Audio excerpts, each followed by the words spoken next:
Olá, boa tarde. Meu nome é Ana Gabriele e esse é o vídeo de ensaio, produto final de socialização do nosso grupo de projeto integrador do IFMT Campus Bela Vista. O tema é Direitos Humanos e Meio Ambiente. Bom, existem alguns tipos de sensos comuns que coexistem e se interseccionam entre vários grupos sociais acerca dos direitos humanos. Um dos entendimentos mais recorrentes é que os direitos humanos apenas servem ou observam a integridade de bandidos e criminosos que não respeitam a dignidade de suas vítimas.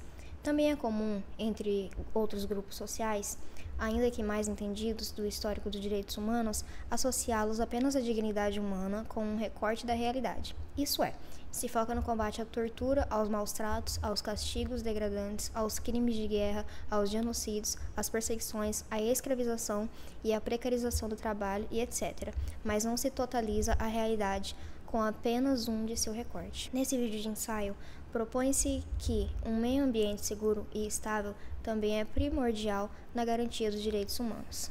É importante retirar o bode da sala desde o início. Provavelmente, o recorte mais problemático e recorrente dos direitos humanos é a sua associação à defesa da integridade física de bandidos e criminosos que atacam os direitos humanos de suas vítimas. É fácil de entender a origem dessa ideia. As vítimas de crimes violentos e golpes espontaneamente se ressentem e desejam vingança de seus algozes. Ou seja, tal entendimento tem como força motora as emoções repentinas de suas vítimas e não de uma observação objetiva da realidade. Se filtrarmos o todo com uma filosofia científica e observarmos as dinâmicas materiais impressas na história, vemos que a dignidade humana fora desrespeitada continuamente até hoje. Portanto, de modo dialético, a linha do tempo da humanidade, que é bastante violenta, reproduziu grupos sociais que defendem os direitos humanos. Isso é, tais grupos são uma resposta de atos de tirania. Historicamente, a Declaração Universal dos Direitos Humanos, DUHD, em defesa da dignidade humana, foi motivada pelo resultado das guerras imperialistas e coloniais na Europa. O ataque à dignidade humana escandalizou as sociedades europeias e estadunidenses, as mais influentes globalmente, que promovem a instituição da Declaração dos Direitos Humanos, na ONU, sediada em Nova York. Portanto, a instituição DUHD ocorreu em um contexto em que nada considerou as atitudes de um criminoso. A definição da categoria direitos humanos abre margem para incluir também a conservação do meio ambiente. Em um trecho retirado do artigo A Relação Coexistente entre o Meio Ambiente e os Direitos Humanos, um diálogo necessário com a vedação do retrocesso, de Francine e Bren, direitos humanos pode ser definido como um conjunto de direitos humanos e garantias de um ser humano com a finalidade de assegurar a dignidade humana da pessoa, estabelecendo-se condições mínimas de vida, ensejando a proteção contra abuso e arbítrio estatal. A dignidade da pessoa humana representa tudo o que alguém necessita para uma existência digna. Portanto, além de combater os castigos físicos, torturas, exploração de trabalho escravo, perseguições políticas e etc., a DUHD também deve abraçar o que o meio ambiente seguro e estável. Olá, me chamo Ana Clara Bispo e vou dar continuidade na nossa apresentação. Bom, mas qual é a fonte que impele o senso comum a não considerar o meio ambiente seguro e estável como meio necessário de garantia da dignidade humana? O motivo é histórico. O desenvolvimento dos meios de produção na passagem do século XIX para o século XX passou pelo motor a combustão e a indústria química, que tem como fonte principal de energia os insumos de petróleo, diesel, gasolina, querosene, óleos inflamáveis, etc. A reação química da queima desses produtos de motores lança na atmosfera substâncias tóxicas, tais como dióxido de carbono, catalisador do efeito estufa, monóxido de carbono, sólidos em suspensão, ácidos pulverizados e entre outros. O desenvolvimento das forças produtivas, como um todo, também lança na atmosfera todo tipo de gases tóxicos, venenos, inseticidas e herbicidas, gás ozônio, microplásticos e entre outros. A mediação dos efeitos desses venenosos depositados na biosfera só foi possível por volta da década de 1970. Tais efeitos são sensíveis das pessoas comuns, pois são expressos na forma de tempestades, enchentes, enxurradas, secas ocasionadas em inflamação da comida, ondas de calor, estações cada vez mais quentes, caos entre as estações, furacões, ciclones. Todos esses eventos causam miséria à existência humana e são consequências do desenvolvimento das forças produtivas da atividade humana. Mas não devemos ficar só em declarações afirmativas. Temos de mostrar alguns exemplos concretos de desgraças na humanidade.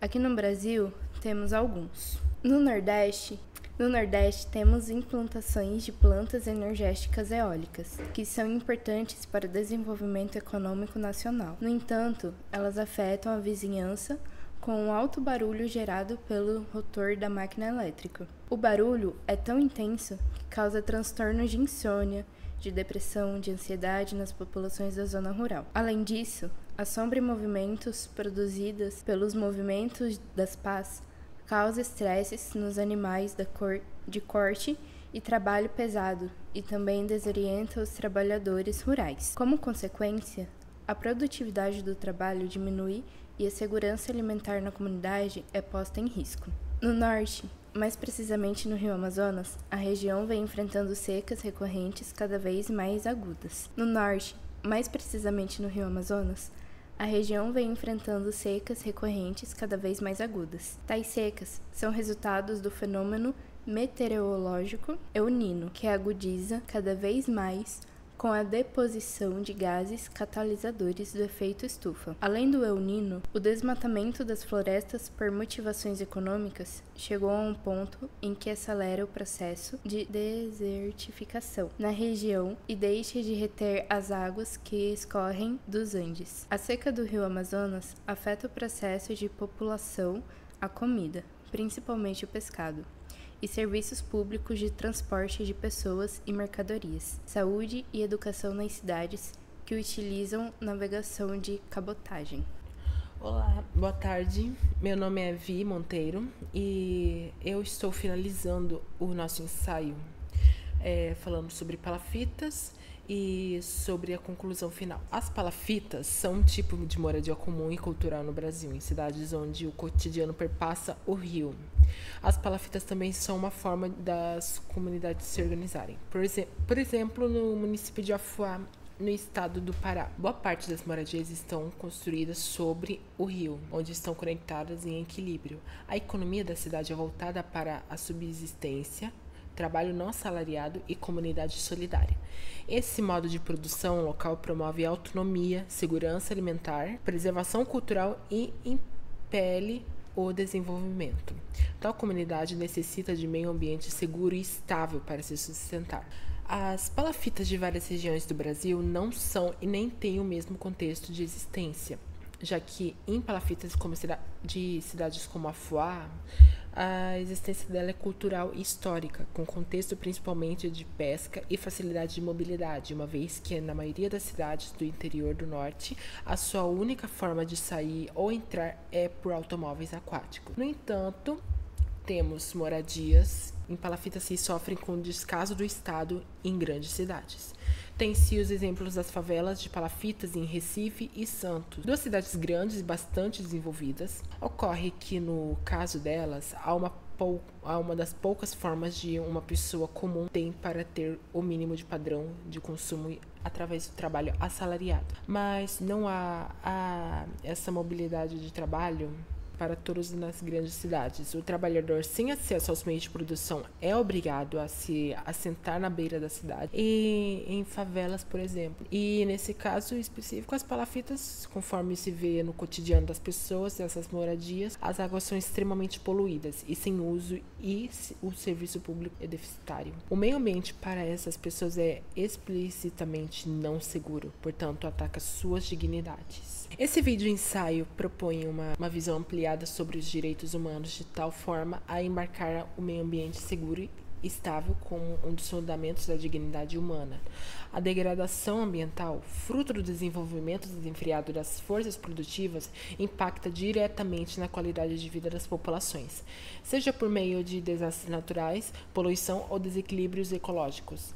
Assim, a inclusão de questões ambientais na pauta dos direitos humanos não é apenas uma necessidade contemporânea, mas uma resposta urgente aos desafios impostos pela crise climática e pela exploração predatória dos recursos naturais. Além disso, os exemplos expostos aqui ilustram como a falta de um ambiente seguro afeta comunidades inteiras, comprometendo sua segurança alimentar, saúde e acesso a serviços públicos. Essas situações reforçam a ideia de que a dignidade humana está intrinsecamente ligada à qualidade do meio ambiente. Portanto, é fundamental que os direitos humanos sejam reinterpretados e aplicados de forma a abranger a proteção ambiental, garantindo não apenas a sobrevivência, mas também o bem-estar e a justiça social para todas as pessoas, inclusive os mais vulneráveis. Sobre o tema, nós deixaremos aqui nossas fontes bibliográficas e vocês podem pesquisar.